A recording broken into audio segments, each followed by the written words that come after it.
Welcome everyone. My name is Joseph Hastreiter with the EWH University for Small Business, a university dedicated to providing business owners with training and coaching to help them grow their business, their team, and themselves. I want to welcome you to the 10 Secrets to Achieving Results in Your Small Business today. And actually today is going to be an extremely powerful session for you because you're going to learn some really key organizing principles to help you know how to effectively own and lead your business.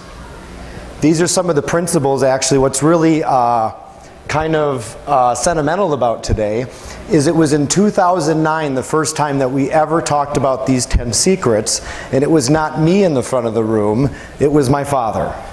So people ask what EWH stands for. It stands for my father, which is Edward William Hastreiter. And in 2009, I had actually joined the firm a year earlier, and he had at that time had achieved year-over-year growth for 30 straight years, and now he's been in business for 45 years, and for the last 15 up until last February, where I decided to do this full time, I was part of the family business, grew up in the family business, and I learned firsthand how we applied these 10 secrets to double our business over the 15-year period, plus teach them to over 2,500 business owners that have been through our workshops. So these principles will help guide you in how to make more effective, profitable, and smarter business decisions, so that when you're in the cockpit of your airplane ascending, you'll be able to know how to navigate it profitably and successfully. So, because the challenge for most small business owners, and the problem is that when it comes to growth, they don't know what they don't know where to start or plan. There's all sorts of growing pains. They can get stuck in certain places. You know, there's a reason 96% of businesses fail within 10 years, but here's a couple more stats. 5% get to $1 million. 0.4% get to $5 million in revenue. Even more interestingly enough, I just learned 80% of small businesses have 0 employees, and 16% have 19 or less. Which actually makes sense, because that means about 4% are more than 20 employees, which is about the 5% that make it to $1 million. So there are certain things that allow companies to either get stuck or allow them to grow. And that's ultimately the result of what all of you are going to get out of this session today. Plus, you're going to learn about a bunch of other free resources you can access at your fingertips literally right now to help give you more information on how to grow your business and even share them with more people. In fact, is anybody in here familiar with our radio show that we have on Sundays, WISN at 11 a.m.? No? Well, now you all do. So I want to encourage you on that, and actually, just so you can all are aware of it, on the back of your book you got, this QR code will take you to Grow Station, where all of our other free resources are you can access, but the link to our radio show is on there. We're like on almost show 70 now. So think about it as 70 hours of business training and coaching that you can go on and plug into right away and every single week to constantly feed yourself. Any of you familiar with Jim Rohn? Right? Great motivational speaker. Jim always said you got to weed the garden of your mind, and you also got to nourish it well too, because weeds will grow there. So thank you all for being here today, and we're going to talk about these 10 secrets, but since the group is a great size for today, what we'd like to do very quickly is just have you go around the room 15-20 seconds, because there is probably about 20 of us. So we want to try to pack this in less than 5 or 10 minutes, because you can see how those elongate. We just do the math, right? Knowing our numbers in our business is always important. But just knowing what your outcome for here today or what you'd like to learn will be very helpful, because that's what's most important today, is to know how to apply this to your business in your own way, knowing where you're at. So we can start with you, your name and your business, and then what you want to learn today. Certainly. So my name is April Falconer, and I'm with Fortress Forensic Investigations, which is forensic accounting. And essentially what I want to learn is, you just mentioned the stat of 80% of small businesses only have 1 employee. So how do I work on my business when I'm working in my business? Yes. How do you do that? That is an excellent question. And actually, that is a common topic on our radio show all the time. So we will make sure when we get to that secret, we elaborate, because that's going to be something we all need to know. What about you, Sarah? Hi, I'm Sarah Deacon. I am an impact event MC. Anyone can read a script. It takes a professional to read the room. What I'm hoping to learn is just how to grow and accelerate my bottom line, my profits. Got it. Perfect.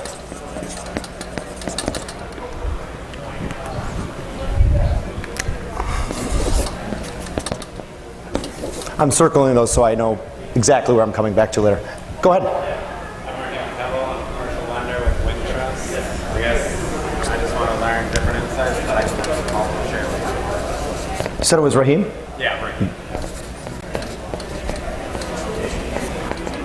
One of our skill sessions online, by the way, and this is for everyone in here also to know, we have 27 online courses on demand on our website. There's 17 of them that anybody can go and access their first one for free. One of them that you can give away to everybody that you want is called Financing Essentials. So it essentially helps people understand their numbers from a financing perspective. So I'm sure you talk to a lot of people that aren't bankable, or even those that are bankable but don't know their numbers and understand it. It's a great resource that you could share with a whole bunch of people on that. So, awesome. What's your name? Steve Gallimore. Steve. Yep, I'm president of the Home Manufacturing and Beautiful. What did you say the name was? Solar. Okay. Yep. Your table of contents working on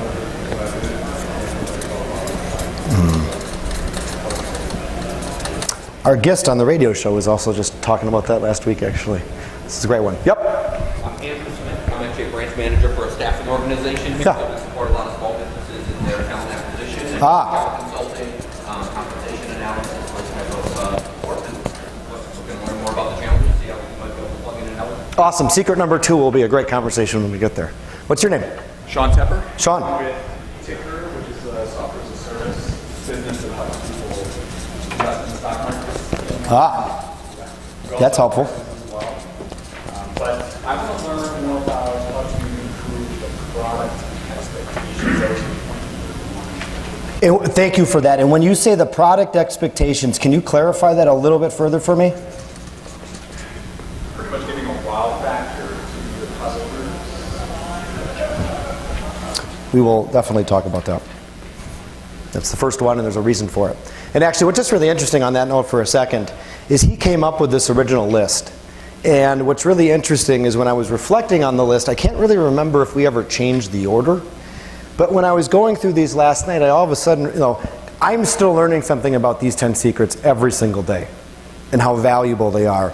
And I think it's actually interesting that is number 1. And when we get there, I think you'll understand it. And also when we get to the end, I'm going to highlight something that is not on this list and why. Because it's kind of interesting when we get to the end of it. So, awesome. What's your name? Yes. Congratulations.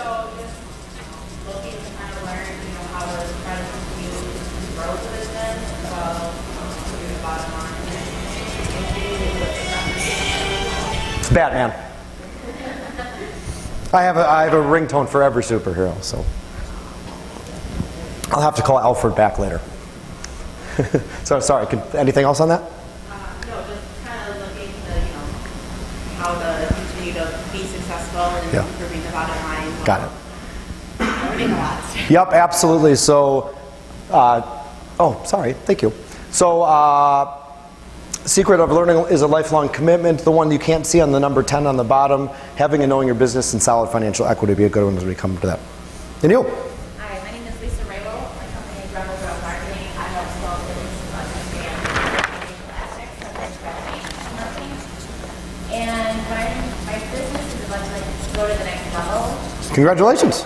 Thank you. So aside from the idea word less in my business and other business kind of thing, I really need to know what I need to do to leverage outside resources to help me run the business more effectively. Okay, that's a great one. And do you mean outside vendors?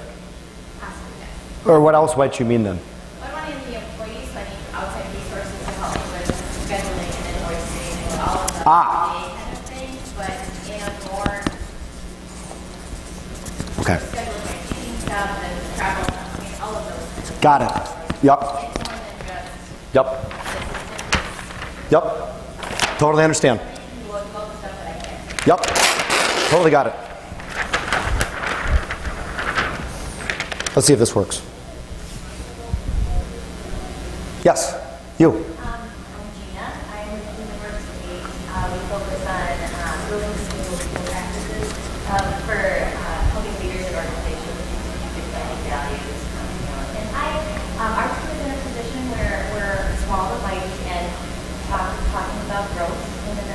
What's the size of your team? We're 6. Okay. And It's a good size. Where do you want to be a year from now?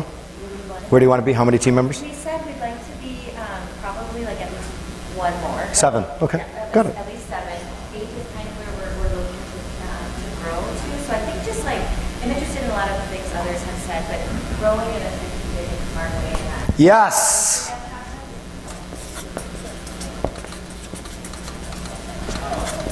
You guys are giving me so many good ones, so many great topics here. When we get to grow smart by setting handwritten goals, we are going to definitely come back to that, because the secret is grow smart by setting handwritten goals, but that's where it starts. Because what it's really about is strategic planning. And sometimes a plan doesn't mean it has a strategy backed up to it. And at the end of the day, what you have more than your goals is you have certain outcomes and your results. So what you really want to know is, how do you aim for the result that you're after and go beyond goal setting to actually use the strategy on that. That's one reason I even asked you how big was the size of your team. Because if I would have asked her how big she wants to be in a year and she said 20, is that a different story? Right? Completely different. So awesome, we'll definitely talk about that. Yep. My name is Eric. I work for High Velocity Communication. And what I'm looking to get out of this is basically growing our company, getting new clients while keeping our existing clients. We're very small, only 5. What did you say? Only 5 employees. Okay. So we are very small. So we're looking to grow in that sense with new business. Got it. And what do you do again? I work in art director, senior art director. Okay, got it. And just for the sake of time, let's just try to speed them up a little bit if we can. And you guys? You? Yeah, my name is Mike. I work with MRA, the HR Association. We work with a lot of businesses with less than 100 employees. Yep. We handle everything HR. Are most of them above 75? Okay, I'll get into that later. That's just Mike. Organizations Wow. are members of ours. Got it. And more than half are less than 200. Got it. I just always like to know what industry leaders and business managers are looking at in terms of their success, what they're doing. We can handle everything HR, but it's always good to know how we're going to rest. Yes, absolutely. We'll talk about that today. Yep. Oh, we'll go to you next. No, you're good. We're good. It's meant to be. It's meant to be. We'll start there and jump back to him. All right. I'm Christine, and recently retired, actually. Congratulations. Thank you. So I was doing marketing and human resources, mostly human resources, and I may or may not want to start a business someday, so I thought, That's a wonderful thing. That's a great thing to be honest about, right? Yeah, absolutely. so I may or may not want to do that. So here I am just learning. Well, that's a great thing to be in, because some people should be in business and some people shouldn't. So it's a great place to be exploring options. So that's awesome. Yo. I'm John Campbell. I'm with the Hausman Group based out of Madison. We work with a bunch of middle market companies to help mitigate their risk in terms of creating best-in-class businesses. And just looking forward to seeing how what I learned here today to help our current customers. That's great. Awesome. You. Hi everyone, my name is Caitlin. I'm with a small business called Milwaukee. We're a marketing agency. We work with a lot of small business owners and audiences. Today I'm going to be teaching I love your guys' stuff, by the way. Yeah. Yep. What's that? A sponge. Oh, perfect. Well then, what is that? Secret number 5, learning is a lifelong commitment. It's perfect for you. Absolutely great. Yep. My name is Ken Konasek, Yep. Konasek Environmental Consulting. So I've been involved in this for 30 years, transitioning out and sell knowledge of transition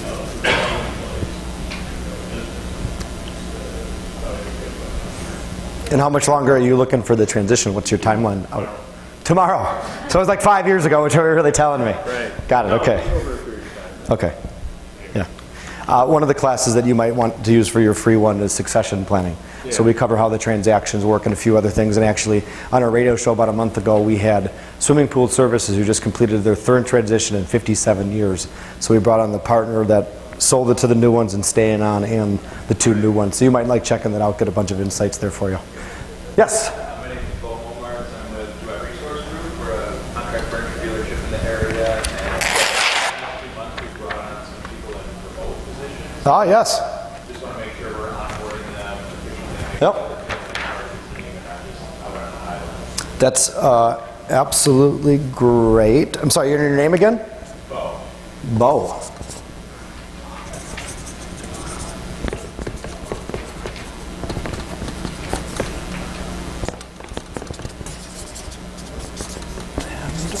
Do you guys use Slack out of curiosity? We use Teams. Okay. Okay. And you? Vince Belante with the Belante Agency. I think part of the issue is Yeah.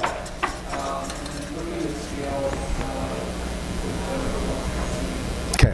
Oh, look. You said you're looking to scale with a well-trained team. Okay. Awesome. And you? I founded and operate advisory and consulting services for the automotive industry. And I love what I do. I would do free thoughts. And so I'm here just to figure out how to better balance doing the work and whatever happens at the business. Working on it and not in it? Yeah.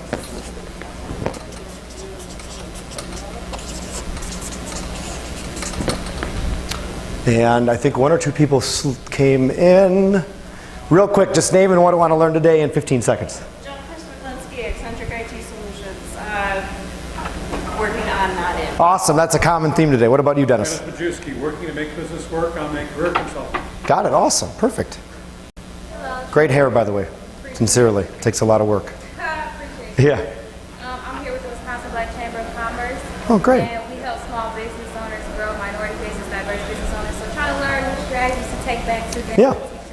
That's perfect, because I've always wanted to meet somebody from your chamber, because I used to work with the Hmong Chamber of Commerce, and somehow I never got directly connected to you, so this is absolutely perfect. Awesome. Eric, I got you already? Finish with you, and then we'll get started. Yep. Just state your name and what you want to learn today. And I want to learn all of your secrets. All right, well then let's rock and roll on all of those secrets, and would you like to just chime in with a few words yourself here? I am kind of laughing about this whole thing about working on the business instead of in it. My history is I'm the original founder of EWH Small Business Accounting. Me and my wife started it out of our house in 1978. And can everybody hear me? So him and his my mom and him started, and that's, by the way, if you just look in this book, on this page, that's my mom and him. So go ahead. But anyway, on that whole theory, we started out with zero. I used to go up and down the street and knock on businesses' doors to get new customers, right? But that whole thing about working on it, we did grow, and in fact, in 20 years, I started with comprehensive accounting. It was a national franchise that would sell you a franchise and teach you how to do accounting for small businesses and how to get customers, see? And they had 450 franchises. In 20 years, we became the largest in the nation. But I had an advisor, the guy that founded Comprehensive, and he used to call me. And he called me 3 days in a row once.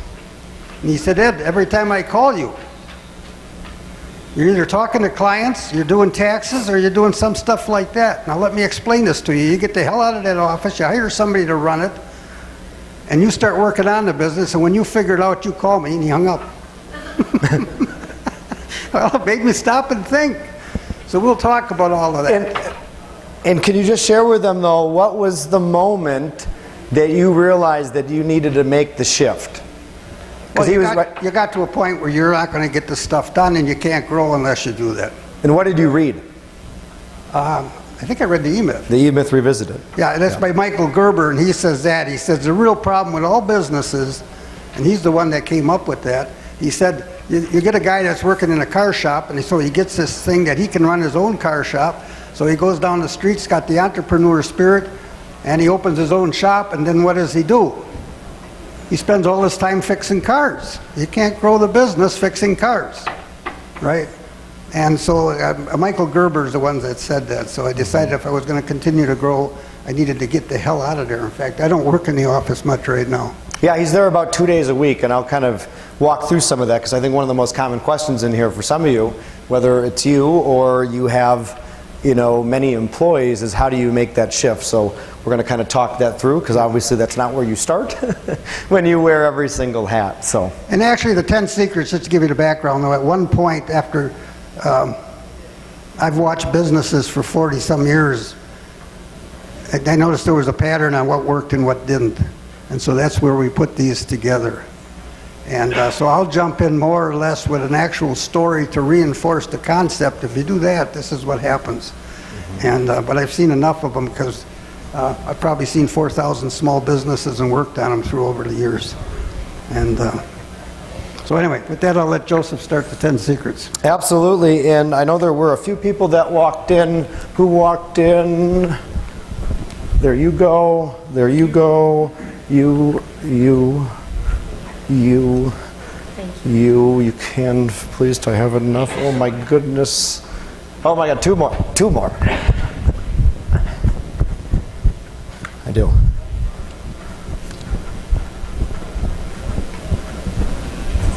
Brian. And actually, I'm going to give a big shout out to this guy. Brian, can you stand for just keep standing for a second? This is Brian. He is with a company called Ampersand. Their company, by the way, created all of these beautiful marketing pieces. We have worked with their company for probably 13 years. And where was one of the people in here asking about outside people to work with? Whose was that again? Yeah, yours. So this is always an important part about that, to know who your outsourced partners are. So if any of you are looking for a marketing solution, they are definitely one of the people you should be talking to. So thank you, Brian. Yep, and who else? Anybody else? Oh, yes, you. All right, so let's rock and roll now, rock stars. And since this session is going to be taught exactly to what you guys all just asked for. So based on that, we're going to kind of start on secret number 3. Owners work on the business, not in it.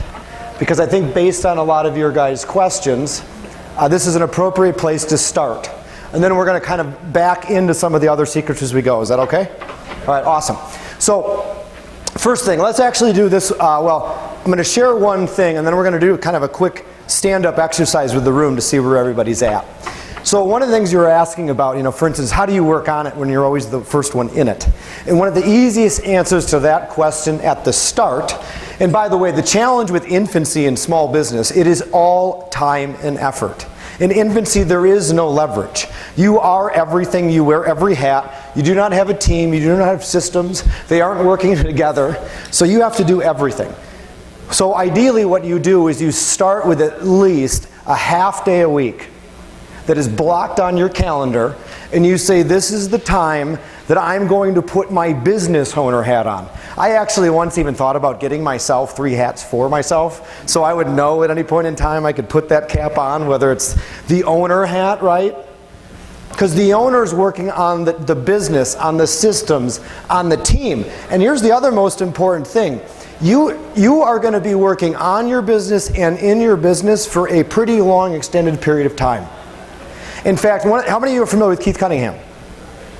Okay, Keith Cunningham is Rich Dad Poor Dad. Any of you heard of Rich Dad Poor Dad? Right, he is Rich Dad in that book. And one of the things Keith loves, I love this, is he said, until Bill Gates decided to leave his business, all of the 9 out of the 10 wealthiest people in the world were still actively engaged in their businesses. And all that means is that even him, after 45 years, yes, he's in the office 2 days a week. That's less than half of the week. But he still has time that he's doing some things in it. Now, the vast majority of his time that he spends on the business, I bet is at least 80% on it, though. The question for you over time is getting that ratio down. And the only way to eventually do it with the tool that I learned a while was the default calendar. So that's when you kind of have what your week's going to look like every single week, especially as a solopreneur, because you're the one entirely giving you the structure for your life and your business.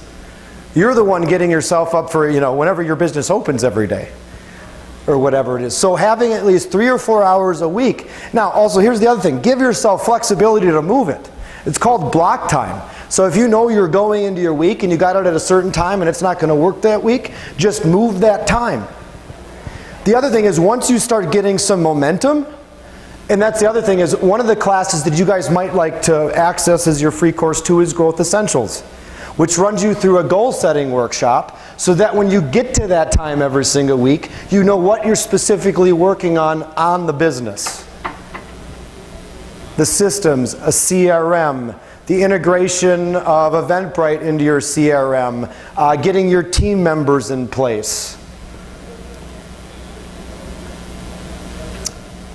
Learning about ChatGPT. What AI can do really well, what it can't.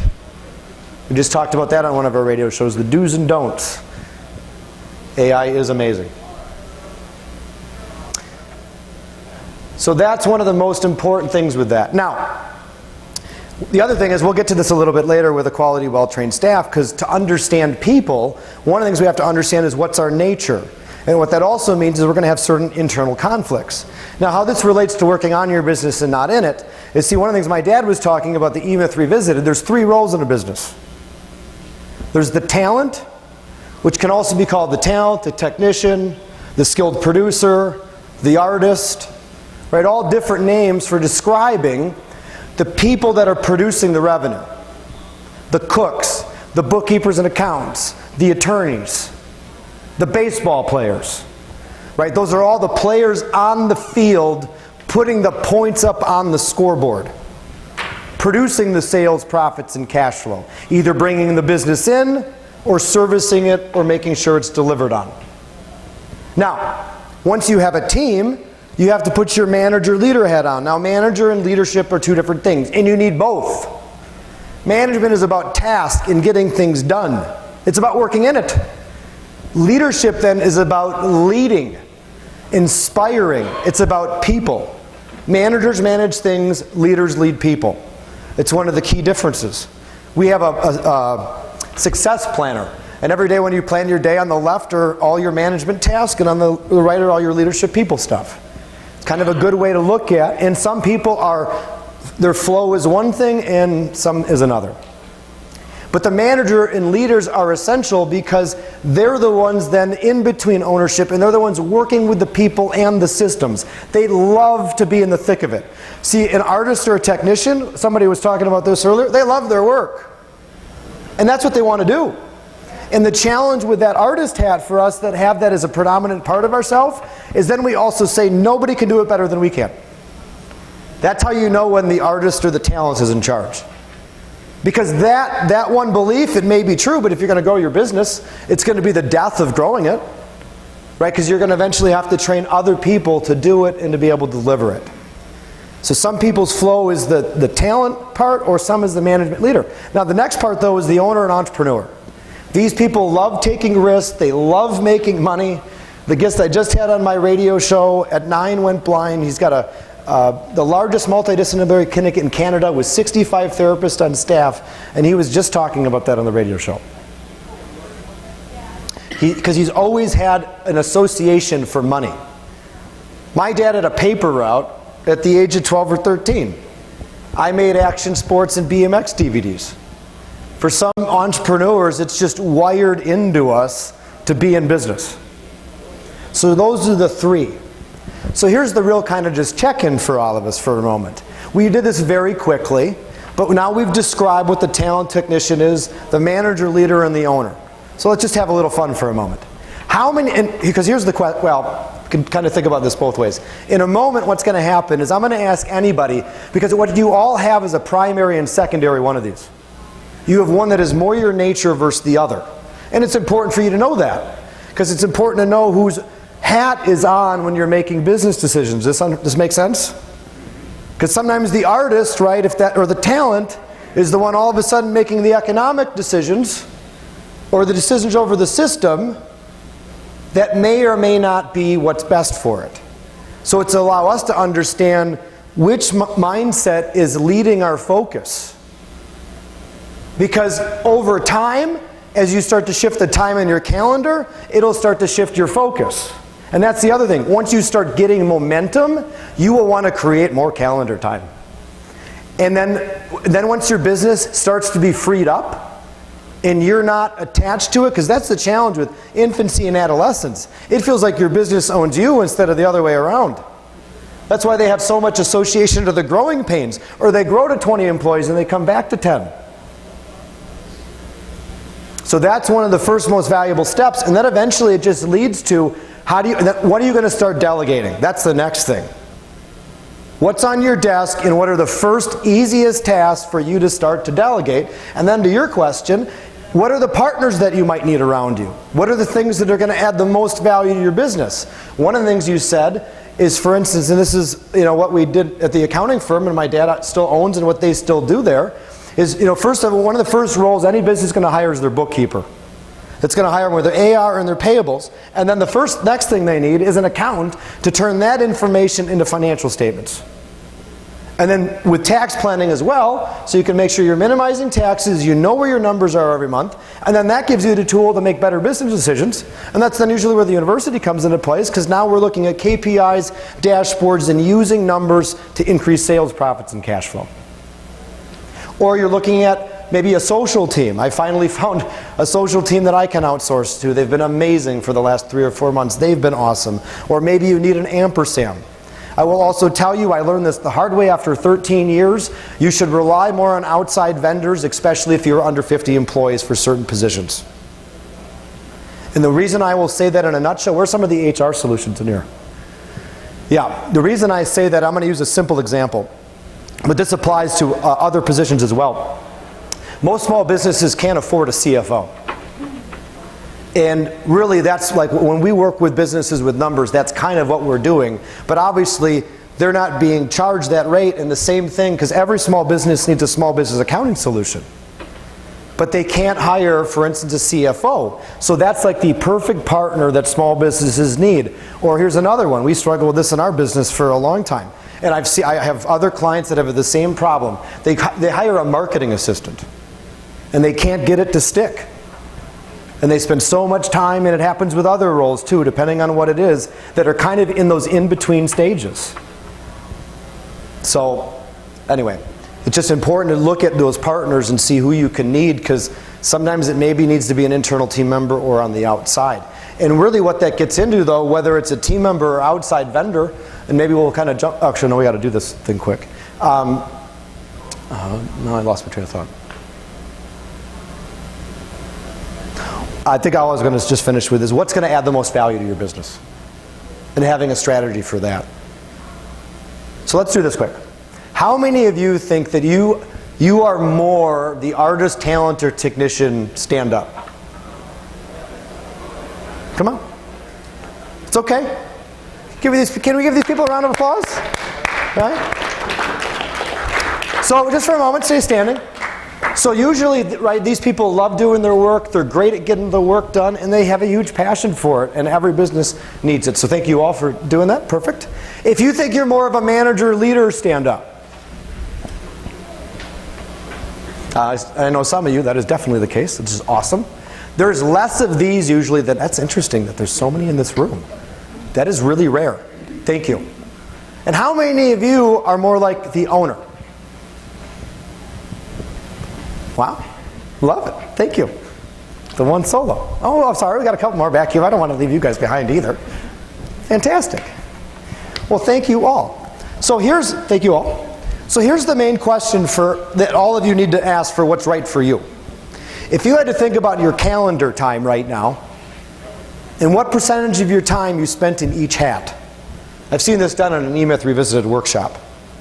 What percentage of time would be in each hat? And one of your strategic goals should be, like a strategic goal is you're going to increase profits 10%. Another one of your strategic goals could be work at least 4 hours on the business every week.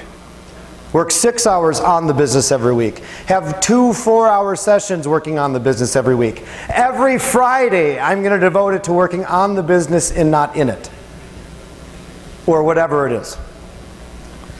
And the other thing you got to keep in mind is if you're under $1 million, I usually say that because there's less employees, it's going to take you some while in adolescence to get some of these things in place, because you don't have the team and the systems and you're doing all of it.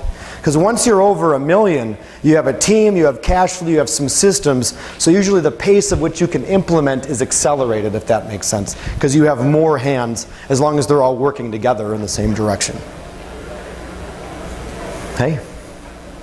This is the owner of Ampersand, by the way. I gave you guys a big shout out earlier, and this woman's amazing. She founded the firm, and what she's built is awesome. So great having both of you.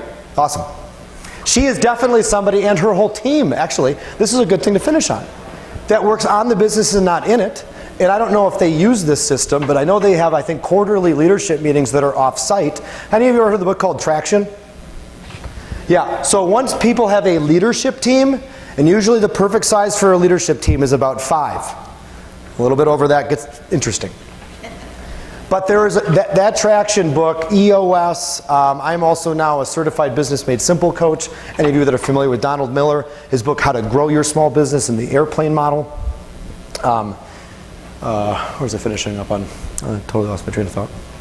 Oh, the leadership team. But you need a system for how that leadership team's going to work. When you're going to have meetings, how those meetings are going to be run, what you're going to talk about. Some of you may have heard of the book Death by Meeting, as an example. So, but that's how you start working on it once you have a team. Once you get to a couple million in revenue, you got 2, 3, 4, 5 people. Go ahead. Yep. Yeah. No. Is this helpful? Yes. Okay. Is it all right that we're spending more time on the ones that you guys want? Is that cool? Okay. Let's go to the next one. Actually, do you want to chime in on anything else on that one? No. Okay. So let's just kind of chime in on a few of these other ones because I think we can kind of streamline through this now because was that helpful in setting our focus? Okay. So let's talk about the product or service exceeding expectations. Do you want to start with this one? Yeah, it's just that you don't want to overstate what your product is. And actually, a good example is I'm going to take the accounting field, right? So the way we do that, if I think you're going to owe $20,000 in taxes at the end of the year, I might tell you 40. And then if you owe 20, you feel pretty good. If I told you were going to owe 20 and you ended up owing 25, now you're mad at me, right? And you do have to think about how interesting that is about the objections that you get in different industries, right, from customers and stuff. So you want to exceed it and exceed the expectations because then you win. But if you go in the other direction and something fails and stuff like that, you won't. And there's a couple things about this just to touch on very quickly. This is really the power of communicating specifically, asking questions, and the most important communication skill there is, which is made up of asking questions, which is clarifying and verifying. And here's why I think this secret is number 1 on the list after thinking about it, because this is so important. Tony Robbins, I am one of his trainers, and one of the things we teach in Business Mastery that Tony teaches is he calls it the value chain. Because what can happen in your business is a product or service can get to your customer. Think about this. They can get what they want. But if it wasn't how they thought they were going to get it, or when it was, you can deliver them exactly what they want or need, but it wasn't in the way they expected it. And now they're upset. And that happens with a break in the value chain from one person to the next. We all have it in our businesses, happen every time. Whether it's between the lead center and the salesperson and something gets miscommunicated or doesn't work out. Whether it's between the salesperson and onboarding. Whether it's between the techs and the managers. I'll just give you an example. It happened to me yesterday. In fact, take any communication challenge you have and I bet you it's a lack of clarifying and verifying. I had to get some materials printed for today. That didn't happen. The reason it didn't happen is because the place that I called to have them printed, I had 2 conversations with them. I thought the conversation I had was that they were going to start my printing job. This was Monday morning. This is a very easy print job too. 2 conversations. So I go to pick it up last night. I called beforehand. He says, oh, they said you were going to come in and pay for that. Oh. Didn't clarify and verify, did I? Right? But they didn't also offer it on that end. But think about the breakdown in that. We all have that happen in our business different ways. I was driving to a client once with a friend. They had 2 locations. I said, go to their main one. Luckily, they were only a mile apart. But it happens to us all, the best of us. Clarifying and verifying is the most important thing. Anything else you want to add to that? Yep. The next one is a quality, well-trained staff. And to kind of just touch on this one, here's the most important thing with hiring and putting your team around you. You need to remember that when you build your team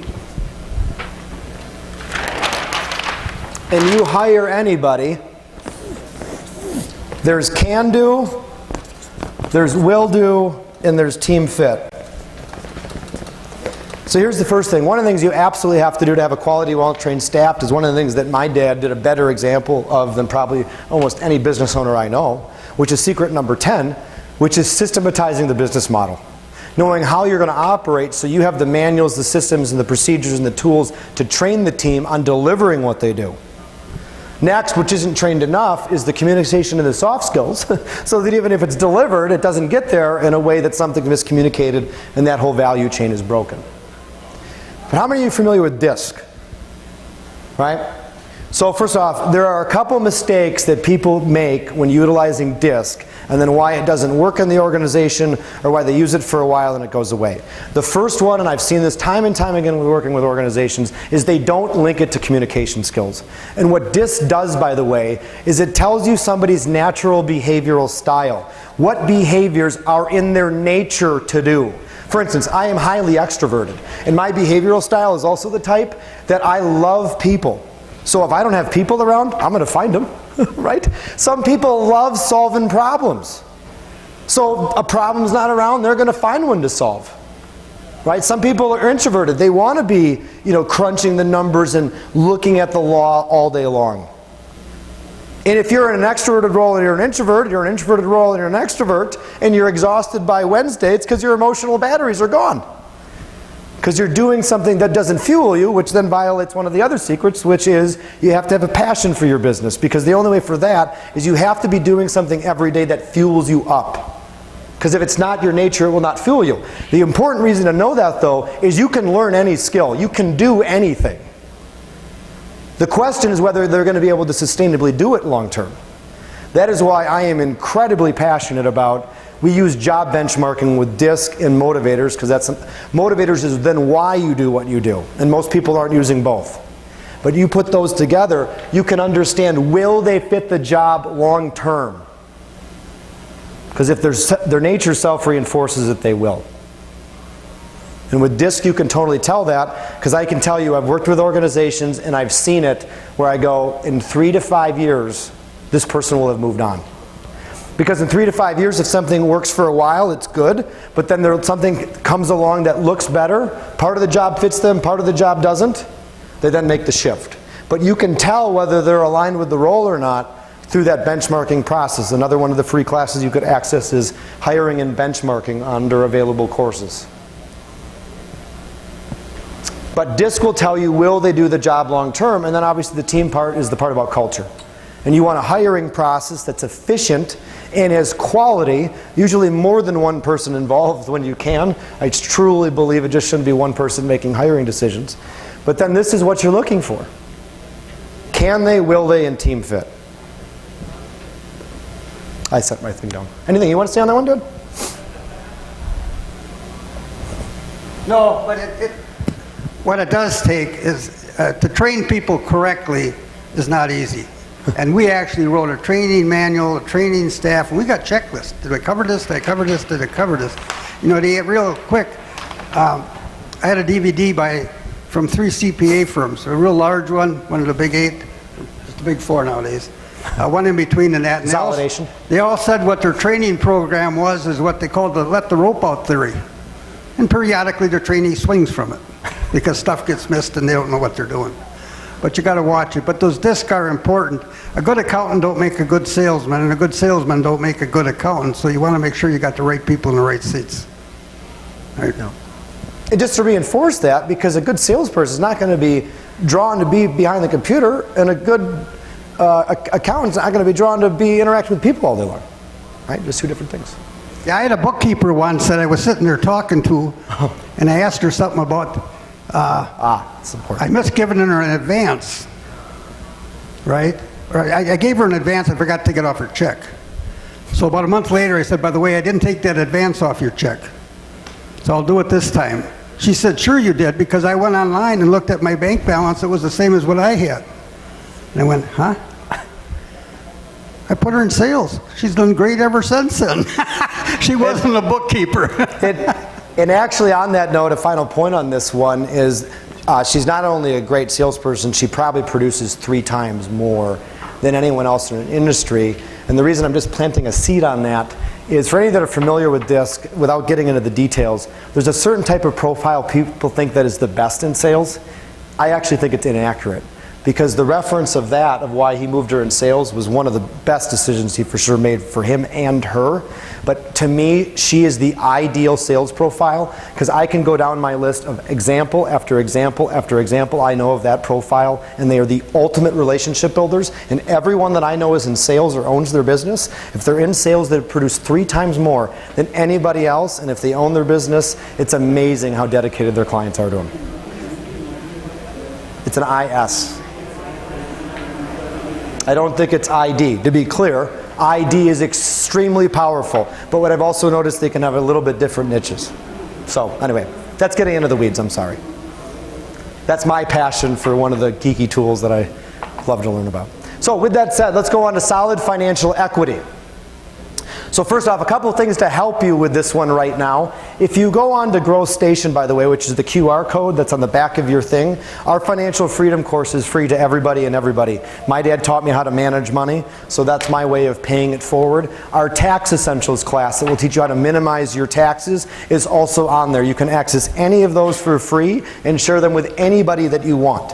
But the reason I'm just going to highlight through this is the first thing you need for solid financial equity is you need to know what your personal income goal is. You need to know what your savings goal is. You need to know what you want to add to savings every year. And I know there's a financial planner, I think, in this room. And you should know what you want your net worth to be in 35 years. That course will help you through that. Minimizing your taxes is very important to keep as much in your pocket as possible before Uncle Sam does it. That's why you want EWH accounting and what my dad and everyone at that firm does, so you can get financials and get the tax planning. And that'll bring it to the part about your business. You got to know where your numbers are. You got to know where your sales, your expenses, your profitability, and some of you might, that are a little bit larger, may have this challenge. Any of you ever look at your profit and loss statement and your accountant tells you you have a bunch of profits, but you have no cash? Anybody in here experience that? Yeah. Profits and cash are not the same thing. And you got to know how you're converting profits into cash flow, especially for some businesses, like remodelers, manufacturers. I'll wrap up here in a minute. I think with these next couple, we can wrap them up pretty quickly. The most important thing I will tell you I learned from my father is learning is a lifelong commitment. He was constantly reflecting. You should be thinking about what book, what podcast, what courses you're going to take every year, how you're going to update your skill set, not only just if you're the talent, but if you're also the owner. And then Ed, you want to comment on owners must have integrity? Nothing new in today's world, right? No. Well, I'm just going to go back to that learning thing. You know, we do have a book library. I was a kid that got kicked out of high school. We were the pool hall boys, and we were at the bottom of the class, but all of us succeeded. But I read heavily nowadays, but there is a thing called, I'm just going to give you this quick hint, there is a thing called book summaries. There's 2 of them. And you could get these on podcasts today and listen to them, too. What it is, for example, in fact, I'm still reading them. I got one, it's 10 pages. They reduce a book of 180, 200 pages to 10, and they got the highlights of the points. And right now I'm reading one called Winning with People. I'm still learning stuff from them. They give you things and said, yeah, I ain't doing that. And you learn how to deal with your people better, right? Mm-hmm. So anyway, all right. And obviously, you know, do the right thing. One of the best things I ever heard Keith Cunningham, he narrows values down into 3 of them. Do the right thing, do the best you can, and show others you care. Yeah, and be honest with people, that's all. Mm-hmm. I'm probably about the most honest person in the world you ever meet. This is from a kid that used to get into trouble when I was in high school. But I went to Vietnam and I grew up real quick.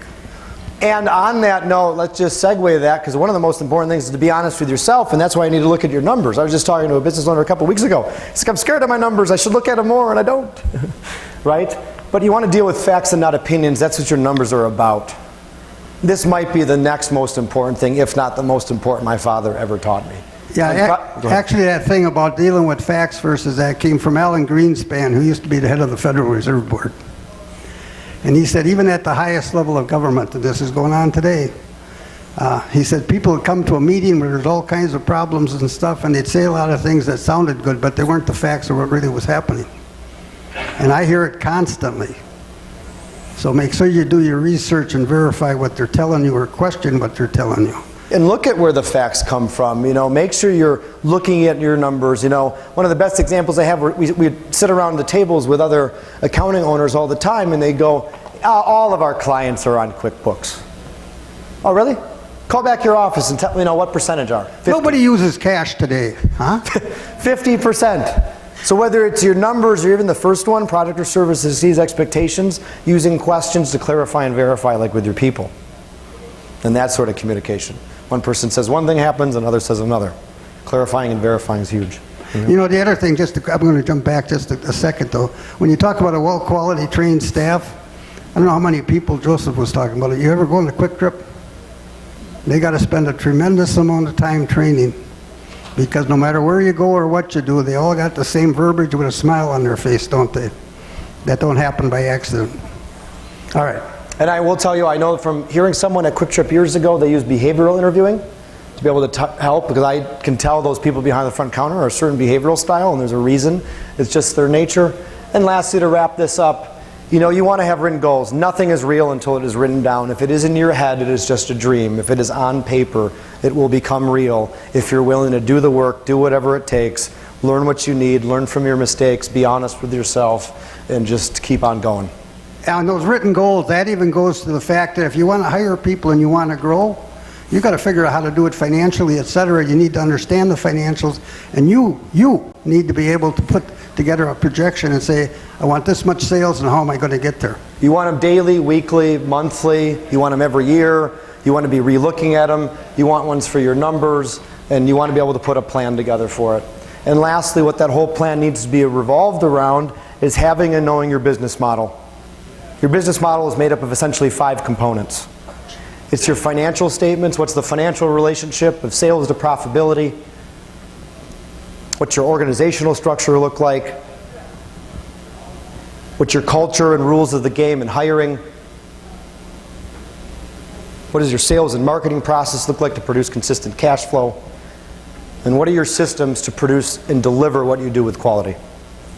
All of your systems of support revolve around those parts of your business model, which brings us back to working on your business and not in it, and having written goals. And by the way, the Growth Essentials class on our website might be a great one for you to walk through that goal setting process that we have there. Our Mastery Strategic Planning class could be a great option for you as well. Oh, and then we have our Success Planner.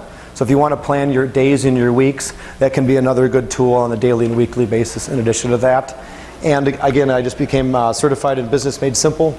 So they got something called Flight School to teach you how to grow your business as well. So that's all been part of the process. But that's how you're going to spend the time every week working on it and not in it, whether it's 4 hours or whatever it is. And give yourself permission. You might not be perfect every week. Maybe the next week it's 8 hours or whatever it is, but give yourself that grace. You're going to be in business for a long time, and it's not always going to be easy. So we have some time left. I know I should have left more time for questions, but since we did take all of your shares, I wanted to speak to everything that you guys needed today. I don't know if you guys have any questions? The Success Planner. So actually, if you're on our website, that's under, I think it's under online courses. And strategic execution goes along with that class to teach you how to use the planner in that planning process. What other questions you guys got? Yes?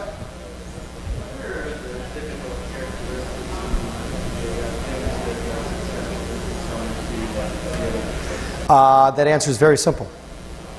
Work your butt off, do whatever it takes, and constantly be learning. And at some point, it kind of really does come down to be that simple. I mean, it's not always the smartest people in the world that make it to the other side like that, but it's those that worked the hardest. That is not a sexy answer. But all I know, Kobe Bryant, Michael Jordan, Tom Brady, all those guys were at practice before, later, and after. And a lot of them paid a price for it, and sacrificed, but so did the results. So.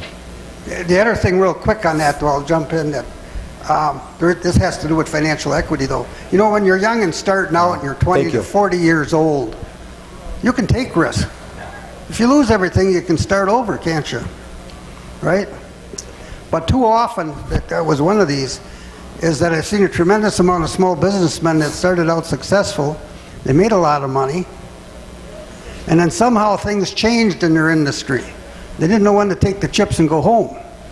Had a tremendous amount of them at the age of 60 or 65 that all of a sudden things are changing. They're borrowing a lot of money trying to get the business to turn around. fact, Leo Lawson, the guy that founded Comprehensive Accounting, had 450 franchises. He died broke. Happens all the time. Athletes. Yeah, we had a client once making $300,000-$400,000 a year. This is like 25 years ago. And all of a sudden, the stuff in his industry kind of changed, and he was 62 years old. And he kept borrowing money, and he was losing $20,000 a month or 30. And over a 3-year period, I kept telling him, close it down. But he borrowed everything. He borrowed his the building he had, and he took the money out of his IRA. And at 64, he calls me one morning, and he said, Ed, I got to close it down. I got no more money, no place to get it from. And I said, Jim, can I ask you a question? I told you 20 times to close that thing. Take your money and go home. I said, what does it take to get you to close? He laughed. He says, nothing. We're entrepreneurs. We just figure we can get it to work. And that was the story. He retired on Social Security. Happens all the time. So keep that in mind when you get older. Start out young, take your risk, and sometimes you got to adjust the sails and take your risk and move forward. But there's no guarantees on anything. Yeah. Can we give him a big round of applause, please?